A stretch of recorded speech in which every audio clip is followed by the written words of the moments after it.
Hi, my name is Susan Palmer, and I would like to help you learn how to play the guitar. This lesson covers pages 125 through 128 in the Guitar Lesson Companion. If you don't already own a copy, pick one up today at leadcatpress.com.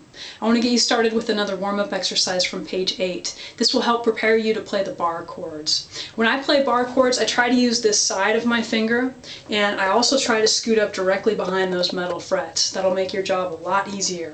First, I want you to start by just playing the notes on 2 strings with one finger. This is kind of a mini bar here, and it'll look and sound like this. When you've got that mastered, try to take on 3 strings, and then 4, 5, and finally all 6. Next, move it around to different places on the neck and make sure that you can play that full bar clear and consistently wherever you are.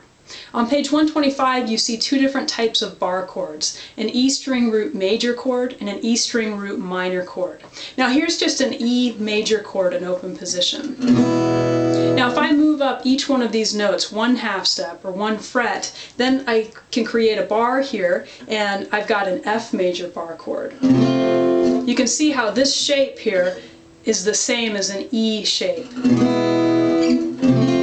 But to accommodate for those open strings, I have to create a bar here.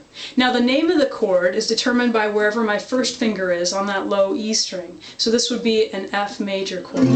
This would be a G major chord, and so on.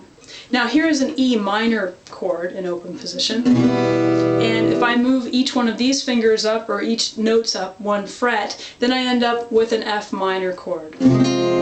Here's a G minor chord, and so on. So you have a bunch of exercises on page 125 to work on your E string root major and minor bar chords. On page 126, you'll find the A string root major and minor bar chords. They work the same way as the E string root. Wherever that first finger is on the A string, that's going to be the name of the chord. Now on 127, you have a combination study, so you can practice switching between chords on the E string and chords on the A string. 128 introduces the dominant 7th bar chords.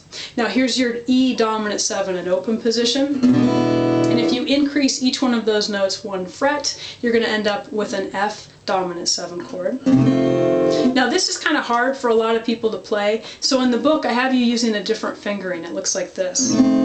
So if that's easier for you, then go for that way. You should always do what your teacher tells you to do. So if you don't like the one that's in my book, or your teacher doesn't like the one that's in my book, do it the other way.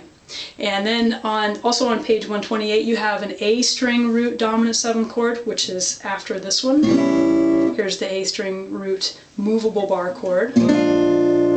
And you have a couple blues progressions to practice. You also have a couple of scales, the blues scales to run it through, so you can practice soloing over those different progressions as well. Alright, work hard, have fun, and thanks.